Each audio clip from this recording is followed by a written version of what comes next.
Oh, what's going on, YouTube? So, we are about to dive, as the timer going, we're about to dive into a film that I saw, I think back in August of 2013 or something like that. This film here, The Place Beyond the Pines, that I fell in love with a long time ago.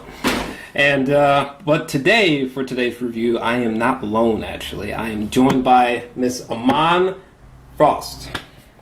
How's it going? Good. So, How are you? I'm doing. Oh yeah, well. It's going, but no, I'm doing fine. But so we're gonna start with kind of like how we've usually done in our collaborations. We're gonna start with a short, spoiler-free section, and then we're gonna go to spoiler-filled. So let's start with our spoiler-free thoughts of the film, which. I probably should put some thought into this, but spoiler. Do you have any immediate spoiler-free thoughts about the film? Well, I think if you haven't seen it, again, like we've always said, please go and watch this movie. This movie, honestly, I don't know why it was not nominated for an Oscar.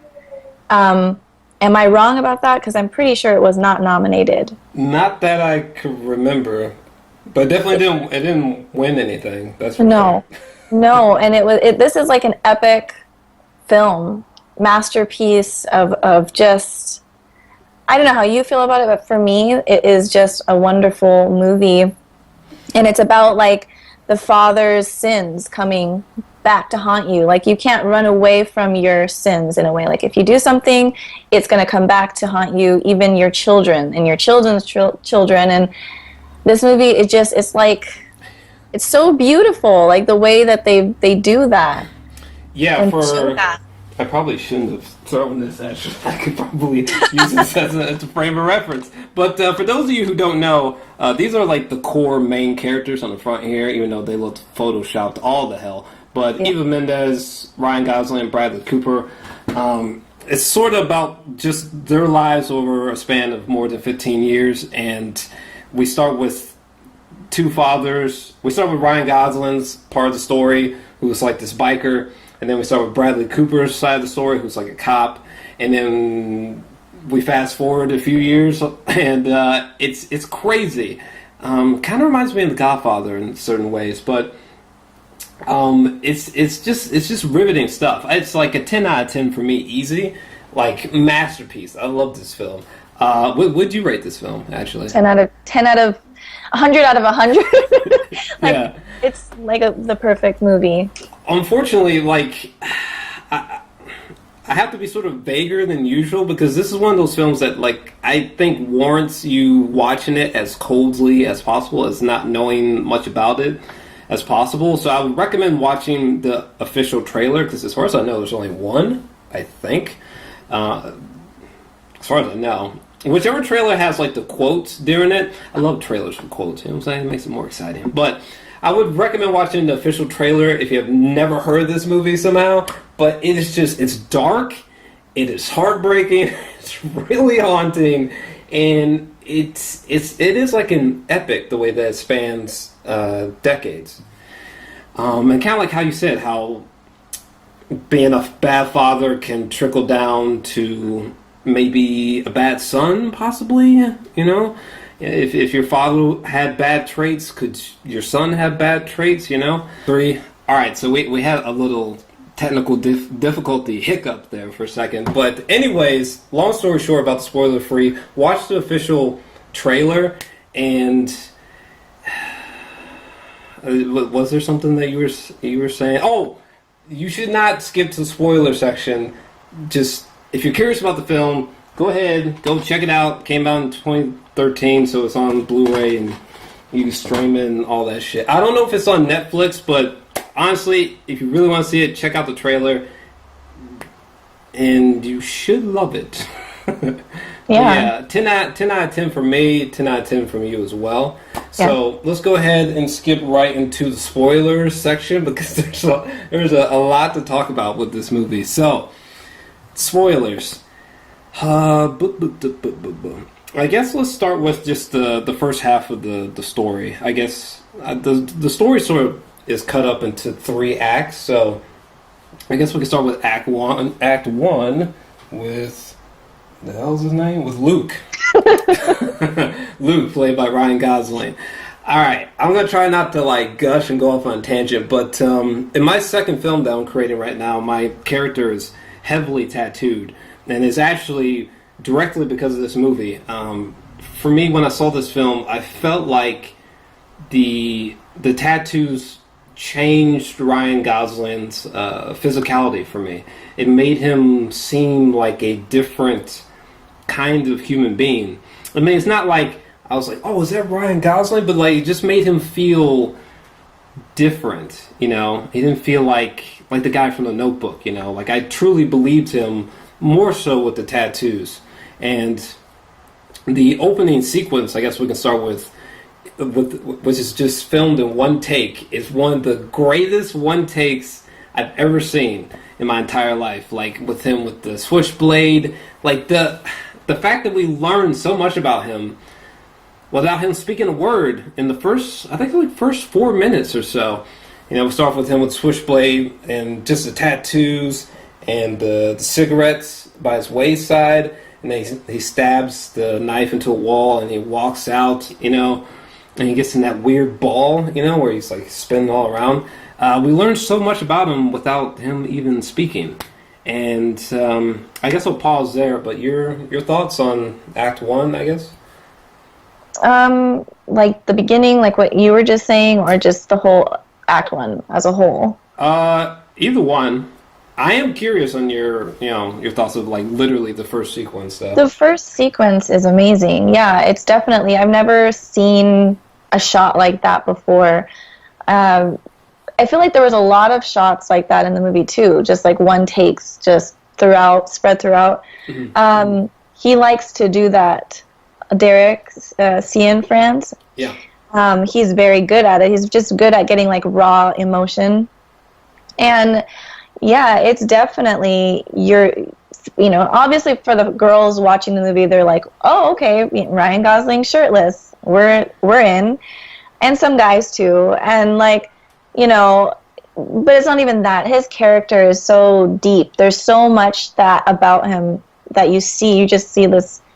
And his hair is like blonde, like bleached blonde. It's not even normal, like dirty blonde. And when I've heard him have interviews, and he talks about how he's like, I want all these tattoos and different things like that. And he was like, I want to get it on the face. And he was like, when I got it on my face, he wanted to take it off. But then Derek was like, nope, because that's how it feels when someone actually gets a face tattoo. It's regret. So he had like this kind of regret the whole time filming the movie, kind of like he's cowering in a way because he has like that shame in a way. Yeah.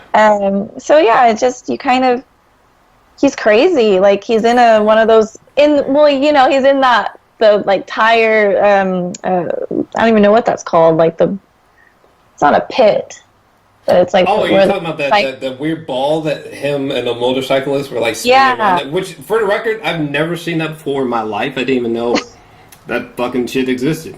Fun fact. But yeah, do you? Well, I'm gonna say probably no. But do you think he was actually in the ball, Ryan Gosling? God, that's a good question. I'm gonna say hail to the ball because I feel like he just like went off screen and they did something with the sound mixing so he wouldn't notice it, and they just like had someone else go in there. But yeah, I guess. Did you have any specific thoughts about like his tattoos or just that sequence with him walking out into that pit? I guess. It was just, we didn't know what he was waiting for, why he was breathing so hard, and we were just following him on this walk, and it was cool. It was very well done. It blew my mind. I think I literally like watched it like 3 times on the first viewing before starting the movie, because I was just like, wait, what? Because there's a movie called Atonement, which I love as well. I don't even know what year that came out, with James McAvoy and Keira Knightley. and there's a huge one-take sequence in that film involving a beach.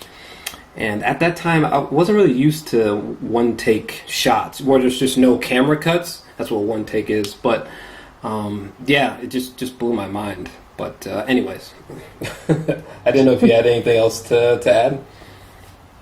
No, and then we meet Romina. Yes. Eva Mendes' character pops up.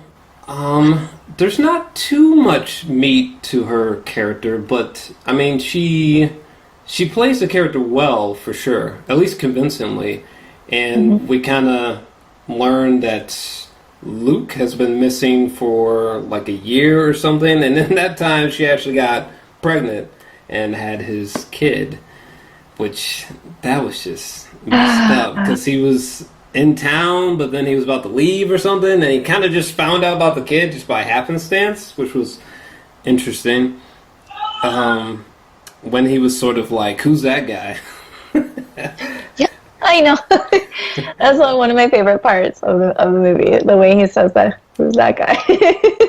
But it's like really also, if I can touch on that too, when he does meet his son for the first time, when she says he's yours, Eva Mendes' mom, Romina's mom, he all of a sudden his face is like in shock, and he starts just wiping his hands.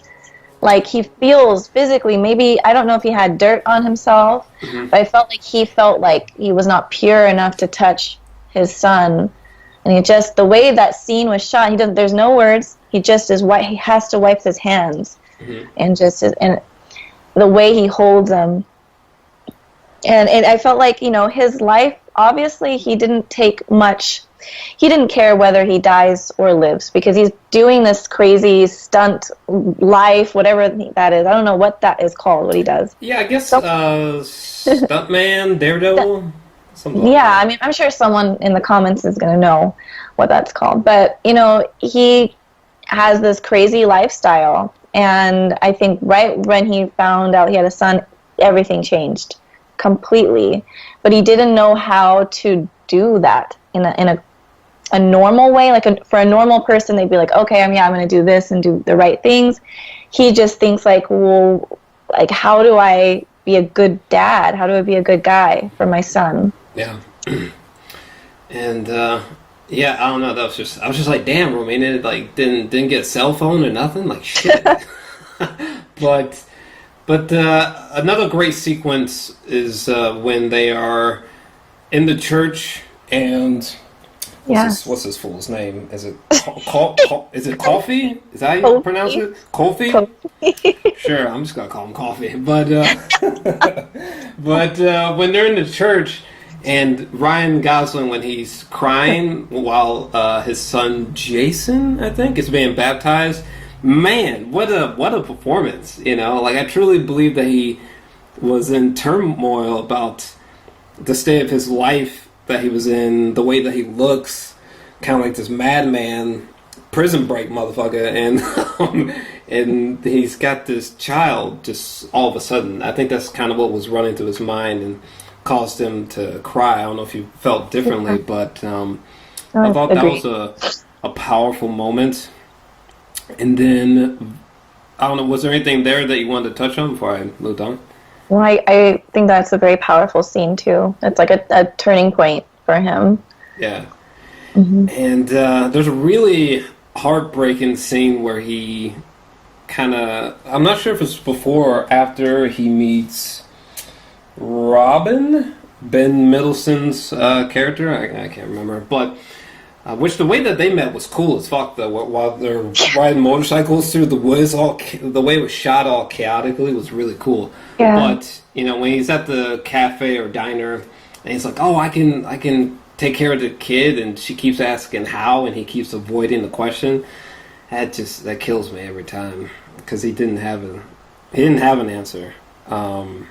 He kind of just had hope, or faith, or blind faith, and I don't know. It was hard to watch. But then Robin is sort of suggesting that he like rob banks and want to provide for your kid. I did it a few times and it worked out great. Just use the note Hey, rob some banks.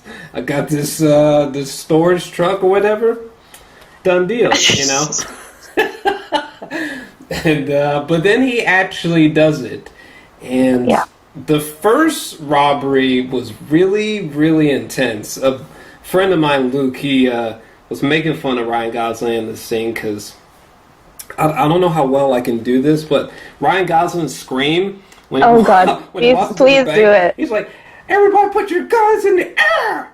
Get the fuck over there!" Like he had these like high pitched shrieks, which made me laugh. So I was tickled. Let me tell you. For some reason, when he screams, he like hits this high pitch that I guess he can't help because he did it in God Forgives, God Never Forgives. Whatever, you know what I'm talking about. But where was I going with that? Oh, the robbery. That was intense, especially like afterwards where he pukes in the van. I don't know if you wanted to touch on the first robbery and him meeting Yeah. Ben Milson. Yes, I love his shrieks. I don't know why, but I love when Ryan Gosling has those shrieks. Yeah. So I want to just point this out. I went to this movie completely blind. I had no idea what this movie was about. I just knew Ryan Gosling was in it, and I knew that the director directed Blue Valentine, and I was like, okay, I have to see the movie. So I had no idea there was going to be bank robberies and all kinds of stuff. There's so many different things that happen in this movie that it's just like mind-blowing. That bank robbery scene is so realistic. Like, I feel like that's how we were put in his shoes. Like, I felt really nervous for him. I was like, oh God, what's going to happen? Is he going to make it? And then I was like, when they finish it and he drives up into the back of the truck, I'm like, Yeah. you know what, that's not a bad idea. Like, that could actually work, actually. Like, Yeah, or at least in the location. I mean, it seemed like a very small. Like I stay in a small town currently, and it seemed like they were in sort of like a small town, Wisconsin-ish type of place. So they could get away with that sort of thing. But if they were in a bigger city, like maybe something like with the movie The Town with Ben Affleck, which is fucking incredible. Yeah, they would have been shot all to hell. But okay, now I gotta work into my memory here. So after that, where do we go? He pukes, and then okay. My favorite. We should get into our favorite scenes really quick because my favorite scene in the whole fucking movie comes up here where I think it at least initially starts with Ryan Gosling or Luke and Romina. They're kind of like lying in bed, and there's this piano theme which plays a few times throughout the film, and which is so gorgeous. And them in the bed when they're talking, specifically when he's saying, "Have you given him ice cream before?" And she's like, "No." And he's like, "What have you been doing around here? I want to be the face that he sees because I gave him ice cream for the first time." That shit's so fucking heartbreaking. And then when they're outside that convenience store or whatever, just from that moment where they're in the bed all the way to where they're taking the picture together and she's crying, it's just like some of the most heartbreakingly haunting shit I think I've ever seen. Like it's yeah, especially when you realize that his confidence in that scene or those scenes is purely because he's been robbing banks. right. It's just, it gives it this really bittersweet, eerie feel, you know? But, yeah, your thoughts of that scene? That's one of my favorite scenes, too. Like, it always stuck with me. And that song, I have it on my playlist. It's Nina Nana. I can't. Okay, it's not. I'm not going to say it because I don't speak Italian. I think it's Italian. Oh, okay. But it's by Ennio Morricone. I don't know how to say his name, but he's like really famous. I mean, he makes beautiful music. Yeah, that scene breaks my heart for many different reasons, kind of personal reasons, and then also like Yeah, the way, first of all, it's funny because no one actually gets mad at Romina for cheating on Kofi because she actually cheats on him, and it's not like a big deal for some reason. It's almost like we all understand like this situation. It's like she loves this guy, but she knows he's messed up. Like he's not mature, like mentally mature, and and she knows he's not good, but she wants to have him be there for her son, for their son. But yes, when they start talking about the ice cream and he says, I want to be the face that he remembers every time. And then she like puts her hand over her face and she just starts crying. I cried again last night. I watched the part and I cried. I couldn't help it. I always cry. And then in the next scene, they're at the ice cream shop and Ryan Gosling just is pretending to feed the baby and he just starts laughing at him because he's trying to eat the ice cream and he's messing with him. And that scene, that whole like from when they're in bed to when their picture taken. Oh my god, it's perfect. I wish I could show that in like college classes as an example of like what an effective romantic scene looks like. Because they are so convincing, it's spooky. I mean, granted, they got together in real life, but seriously though, like they are so convincing in those sequences. Like, I'm just gonna put this out there. This might piss some people off, but I personally think that Ryan Gosling is a better actor than Bradley Cooper. Sorry, people, but it's the truth. But because man, like, there's just something. I don't think I've seen him in a role where I did not find him just utterly convincing in that said role. Like it's spooky, but yeah, I guess okay. So what what happens after that? Oh yeah, well then like there's a fantastic transition from that to like he's just robbing more banks, and I can't remember specifically what happens after that, but I know he starts robbing a few more, and then we get to a sequence where he's in the house like trying to build a crib, and Kofi? Yes. Is that his name? Yeah. Coffee? I'm just going to call him Coffee. But when he's, like, just building the crib and that guy, he's, like, kind of questioning his motives and they get into a verbal dispute and then out of nowhere he just, like, hits him with that wrench, you know? That was the first moment, well, this happened a few scenes back, but I started to realize that he's kind of... I don't know if psychotic is too strong, but he's definitely mentally unstable for sure. Yeah. I don't know how many of you guys... We're going to have to review this at some point, but I don't know how many of you have seen Shame with Michael Fassbender, but that's another film in which the main character... I mean, he's not like Jeffrey Dahmer, but like there's if there's a spectrum of psychosis, like motherfuckers falling on there somewhere. That's Ryan Gosling in this film, because, yeah, especially when after he knocks the guy out and then like he just... casually goes onto the porch with his kid. Yeah. Your thoughts on that? That scene was very shocking. I didn't expect him to hit him. And the way he does it, and that's the point, is that he has anger issues. He's got extreme anger and like he's really cool and calm most of the time. Very emotionless, like Dexter Morgan in a way, for real. Well, and right when he hits him, then she's like screaming at him, and he has nothing.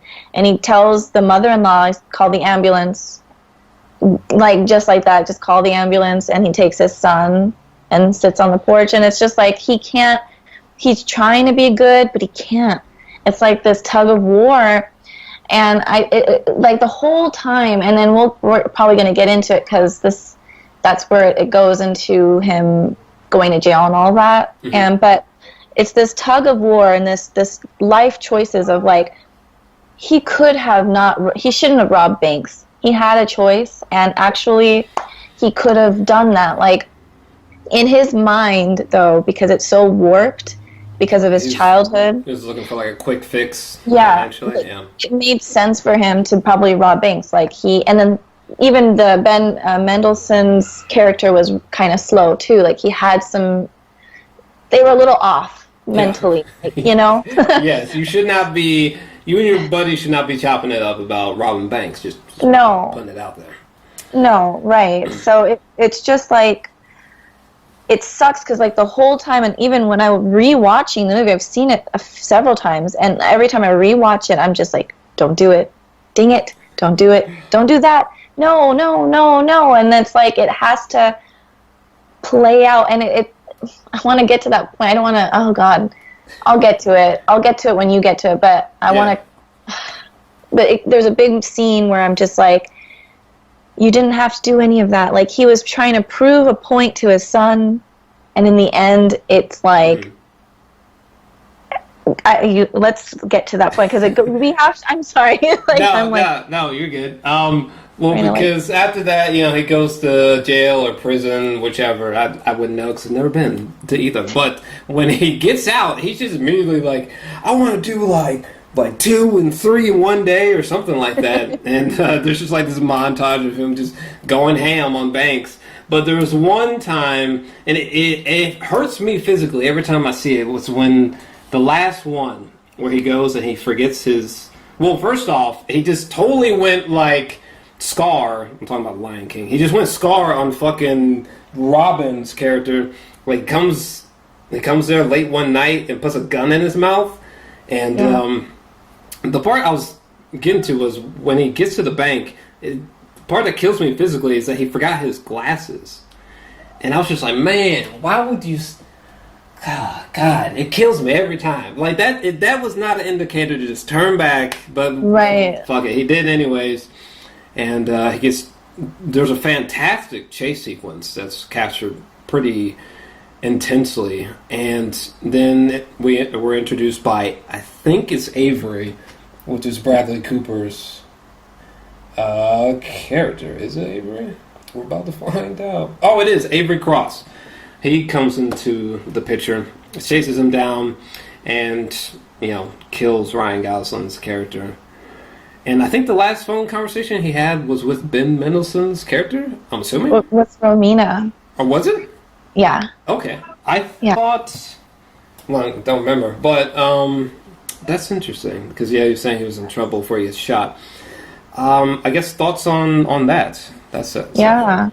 I felt the same way about the glasses. I was like, yes, if that is an indicator to not continue what you're about to do, that was like, please just turn around. And everything went wrong. Everything, one after another. They couldn't get the bag over. He kept screaming. His voice is just higher than ever. And then the bike won't start. Oh, and, yeah. like, all these things, and it's like, okay, we know something's going to happen. Yeah. But I'm still rooting for him because we don't want him to die or anything. No, I mean, there's definitely... He has, like, bizarrely sympathetic moments, like when he was puking in the back of the truck. It's like, it's clear that he's just doing this out of necessity, you know? It's not like... For his son. You know, but... Yeah. And then, he gets tragically shot to death by... and that's the scene. That was the scene that always gets me, is that he's lets the hostages go. He's in the room. He takes off his helmet. And I even think, and there's so many moments where it's like, he could have done this differently. He could have done, if he had the helmet on, he may have survived. If he didn't do that phone call, he might have survived. I don't know, because he fell back and his head cracked open. I think that's how he died. I don't think it was his gunshot wounds, per se.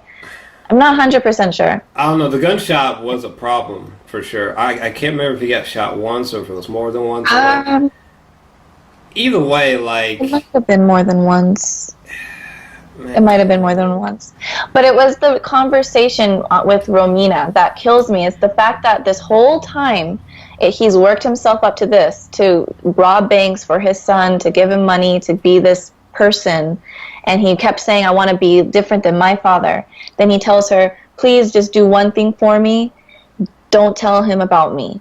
So this whole point, he's been talking about, I want to do this, do that. And then he finally ends it with, just don't even tell him about me. Because he didn't want to have that shame of, your father's a bank robber. He did all these horrible things. And that, I don't know, that scene was really powerful. It just sucks. And then the gunshot. And it's crazy because it's very reminiscent of today and how the shootings are going on today, and people have cameras now, though. Yeah. I mean, that's where they get into how corrupt, like, police, not every police, like the police department's not corrupt, but there are corrupt policemen. And he was so fast on his trigger. He pulled that trigger so quick. Yeah. I don't know if it's because he was a newbie or what happened. He just pop, and right. That's it. Yeah. Well, yeah, this definitely brings us to, I'm just going to call it Act 2, the Bradley Cooper edition. Oh, another one of my favorite sequences is, well, I guess before I even start, there was one thing that I had issues with going back to rewatch the film. Do you think that Bradley Cooper's section is bloated? That was one thing. For some reason, when I first saw the film, I had a lot of issues with Bradley Cooper's just entire section of the film. It felt, because for some reason Ryan Gosling, maybe it's because Ryan Gosling's a better actor, but Ryan Gosling's section of the film, which is like 51 minutes or something like that, yep. it just like bam, bam, bam, it just flies by, to me at least. But for whatever reason, Bradley Cooper's section just feels very long. Like it just kind of just goes, and it slows down. Do you think that his section is bloated, or? I think it's much slower. I don't know if it's because Ryan is a better actor. Mm-hmm. I agree. I mean, I love Ryan Gosling. It's like one of my favorite actors. So I don't know. I don't know if it's just how the director wanted it to be, or if it was just Bradley Cooper. I mean, I think Bradley Cooper did a great job in this role. Same. Like there was some big, deep, dark moments with him. Like I don't know. I feel like when I first watched it, I was just like, wait, what? So Ryan's dead? I have to finish the movie now? But then I wanted to know, well, what's going to happen here, you know? Yeah. But I do agree. It slowed down just a bit, I think. Yeah, because, yeah, I wrestled with that. Because honestly, I think that's maybe my only substantial flaw with the film. Every film is flawed in my eyes, but there's a difference between substantial flaws and just straight up flaws. Like, you know, an extra did something in the background that he wasn't supposed to do, but was caught on camera type of shit. But there's always flaws. But yeah, the only substantial flaws, it felt like his section maybe was a little bit over long. But watching it this time, I didn't mind it at all, actually, because there's so many great moments. Namely, when Avery, Bradley Cooper, when he's sitting in the hospital bed, and then we get a man that I do not remember his name, but he was in Star Trek, and his voice is magnificent. Bill Cullen, played by Bruce Greenwood. Oh, Billy Boy, when he's talking to Avery and he's questioning him about his motives the day of the shooting, the suspense in that moment. I don't even think there's music in that moment, but the suspense kills me every single time when you realize that Bradley Cooper is trying to lie so hard, and he's just failing so bad. I don't know. That part gets me, because again, that sequence, it just, you know, is an eerie reflection of today's time with people trying to point out corrupt cop killings or beatings. Especially like on camera, or like the Trayvon Martin situation, things like that. Very eerie similarities. But yeah, your thoughts on that scene where he's being questioned? It's intense. It was so intense. I didn't expect it the first time I saw it. I was like, oh, wait, is he trying to catch him in something right now? Yeah. And I was just thinking, oh, it's just questions, and they're going to be, I thought he was going to be on the cop's side, and he was not. He was like, well, who did you, when it was the question, he says, because he says, yeah, I kicked the door down, and he says, oh, was it locked? Did you check the doorknob? And he's like, wait, that's when he was like, hold on a second, this isn't normal. He's like, I'm actually being interrogated? Yes. You know? But, yeah, that was really intense. And then, oh my goodness, what what happens after that? Well, I suppose Ray Liotta comes into the picture soon after that, right? With Rose Byrne. Rose Byrne, my God, huge fan. Straight up, like, fell in love with that chick with Sunshine, Danny Boyle.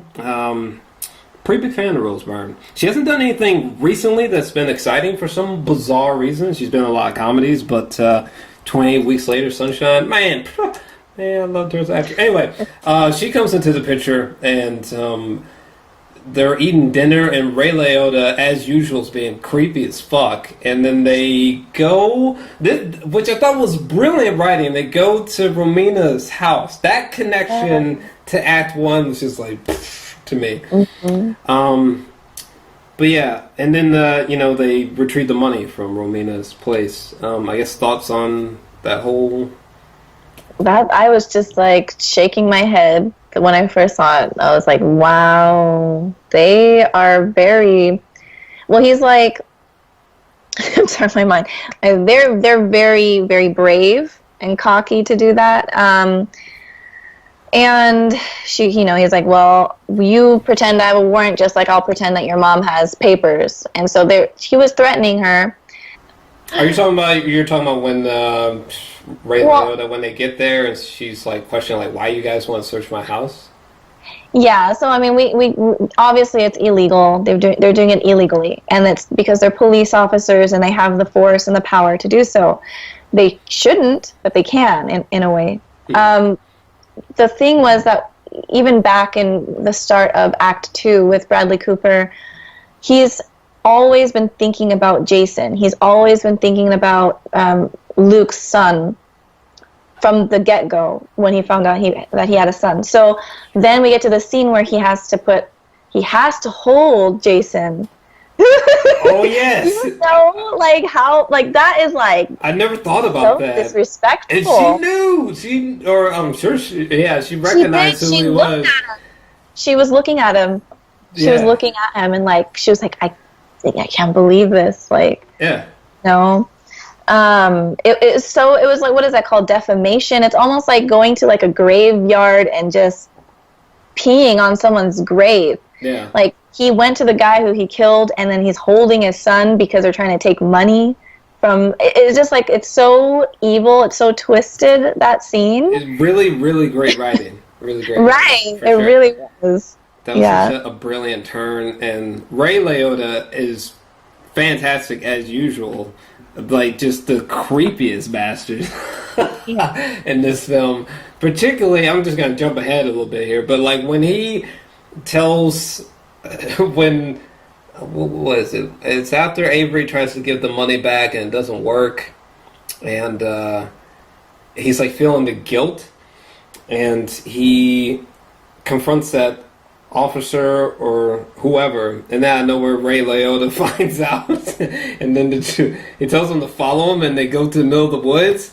Yeah, no. Yeah, like, how about no? Especially like it was getting dark and shit, and like they get to stretch in the middle of nowhere, and like Ray like gets out calmly. Like no, I would have like turned around a few miles back. Like no, nah, son. As soon as he was like, yeah, just follow me. Like, yeah, sure. And then I would have went 80 in the complete opposite direction. Seriously, he is such a creep. He plays a creep really well. Yeah. Ray Liotta. He was 1,000% gonna kill him. 1,000%. It was not gonna be some beatdown, okay? This was gonna be like a shanking in the night, literally. And he has the nerve to say, "Hey," when he's like backing up, like really? Yeah, like running for his life. Yeah, Bradley was about to die a sure death that night. So, yeah, that was really suspenseful. Even though his side of the story is slow, it's really great writing, though. Ironically, it really is. So. And then, what the hell happens after that? Oh, well, I guess he confronts good old Bill about, I guess, bringing them all to justice, and he gets promoted, and then we fast forward about 15 years, as far as memory serves. I don't know if there's anything else you want to add it just occurred to me how light of a touch Rose Byrne's character has to the story. That's weird. I never thought about that before. Not that I know. it's a flaw. I'm just saying. It's weird because she has some really big moments, though. Like, there was her looking outside her window, seeing him in his garage after he gets the money, and there was scenes like that, but I don't really know what they meant. You know? It just might be his own, like, storytelling of, like, he's known someone who had, like, similar life relationship, husband-wife thing, or himself, and he just added that in. But it didn't have, I mean, for the third act, it didn't really have anything to do with anything, so, yeah. And then we skip ahead 15 years to probably maybe the spookiest part of the film with the sons, Jason and AJ, which I'm probably going to get real random here with the third act, because my memory of it is always odd, but my favorites, maybe my second, it's either my second or third favorite scene in the whole film, but when they first meet AJ and Jason, and AJ's just like, "Hey, so you want to go smoke some weed or something?" And they go to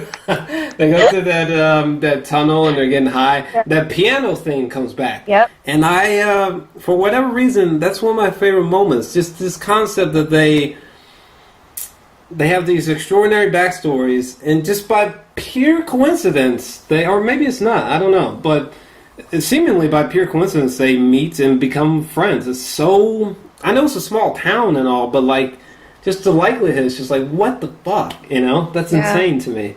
That they're just hanging out and being cool when in real life, you know, their dads couldn't have been... could have just enemies, you know? But... I don't know. That's just wild to me. Thoughts on that? I love that scene too. That's so crazy that you love that. I mean, it's the music, I think. That's so funny. We both like the same, like there's those two scenes with the same song, and it's the way that they're talking. And so he's like, "I like to smoke when I get high." And he's like, "So you like to smoke when you smoke, or you smoke it with your smoking or something?" Yeah. And it's like a high joke, like when you get high, and I was just like, that's hilarious. But it was just like, what are the odds that they were gonna meet, you know? Like, that's what it's about. It's like all these weird choices in life that you make, and it just didn't matter that they were going to come again. Like Bradley Cooper, when he shot Ryan Gosling, I mean, not really, I need to say their names. When Avery shot Luke, that set it up. Like forever, that was going to haunt him. And then we have, you know, the sons meet. There was no... He was never going to run away from it. That was always going to haunt him for the rest of his life. Yeah. And just blows my mind. And the performances are so good across the board, particularly AJ, because like he is probably the number one person whose performance should have just failed, because that's a hard sort of swagger to sort of pull off, just in general for any race. Okay. Like that would be very, very difficult, and I thought he pulled it off so convincingly. Like it wasn't cheesy, it wasn't like funny. Like, oh my god, his performance is horrible, but the movie's so good, so I'm just gonna keep trucking along. Like, no, it was really, really great. Dehan, however you say his name. Jason, he was great, but he's always great in dark roles for some bizarre reason. So, and then. I think my third favorite sequence in the whole film is definitely when the two of them... Oh god, the same one again. What? Oh, I'm like, we're gonna have the same favorite. We might.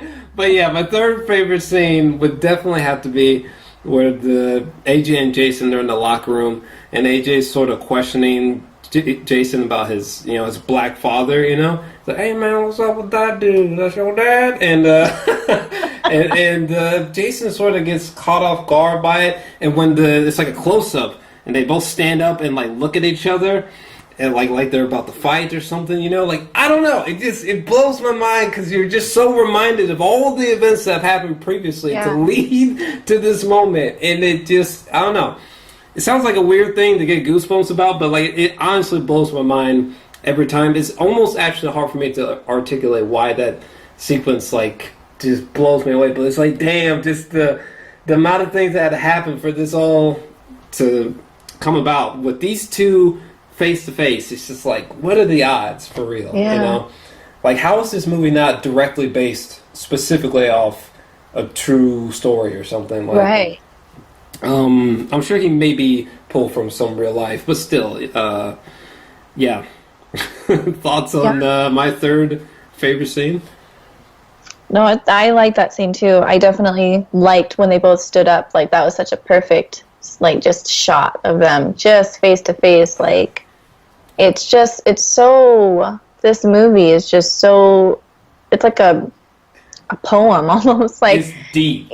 it is so deep. It's like I don't even know, like Shakespeare. Like there's so much. It's not like a normal film where it should have act one and like, you know, it should be kind of like that, the old kind of feel to it, you know. Yeah, it kind of spans Act 2, Act 3.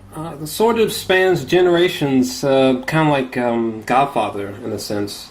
It's almost. I would actually be curious if The Godfather, which I'm a huge fan of, maybe has some influence on the storytelling here, because there seems to be clear influences to me personally, but because Godfather takes place over like generations, like it, yeah, but I guess what. Well, I guess we could talk about when Jason, you know, he gets the reveal about AJ's father, and then just the ending, really. Yeah, and then there was the parallels of like, even though Jason was not raised by his actual father, it's like the sins of the father follow you. You will have that blood in you. And there was parallels when he was stealing the oxy. Like that was back to he didn't rob a bank, but he robbed. Yeah.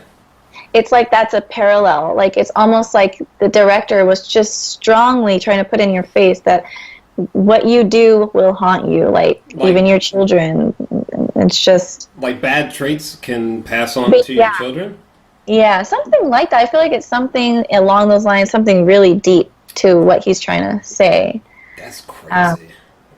Because he went and he stole stuff, and it's a parallel, like, to his dad. Yeah, I wonder if that is true to some extent. Like, if you were a cheater a lot, you know, because your kids cheat. That's I don't know. Maybe that's mind bendy a bit, but you never know. I guess that's so weird. I don't know if it could happen that way, but it's definitely not impossible. That's for sure.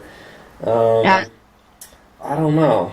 I just totally got lost in my thoughts. I guess the fight between AJ and Jason at the party when Jason finds out about Avery, that was just heartbreaking to watch. Yeah. Watching AJ just like go to town on him. Seriously. Damn. Just beat the hell out of that kid. And I thought he was going to kill him. I was like, are you serious? So both of them are going to die? Like, really? Oh, yeah. Both die when they're young. And then Jason just breaks bad and, like, kidnaps Bradley Cooper, which was, like, the worst scene for me, even watching it again. Because first time I saw it, I was like, man, this is going to be one of those depressing-ass fucking movies, isn't it? He's just going to shoot Bradley Cooper in the face, and then something real bad's going to happen. But no, he actually doesn't kill him. But he does, he finds a photograph, which I thought was interesting. Jason, finds a photograph and sends it to his mom. And then there's that fantastic final one take at the end where he ironically gets the bike and kind of speeds off. It was really cool when he meets Robin. Yeah, when he That was meets. my favorite scene. The other favorite scene, Was by the it? way. Yeah, when he meets Robin, the song, that's like a second theme, I suppose. The song playing there is like my second favorite song in the whole film. It's really, really haunting shit. When he's like, oh, yeah, you should take these goofy glasses. They were your Yeah, dad's, try them on. That was creepy. Or just eerie, I suppose. yeah.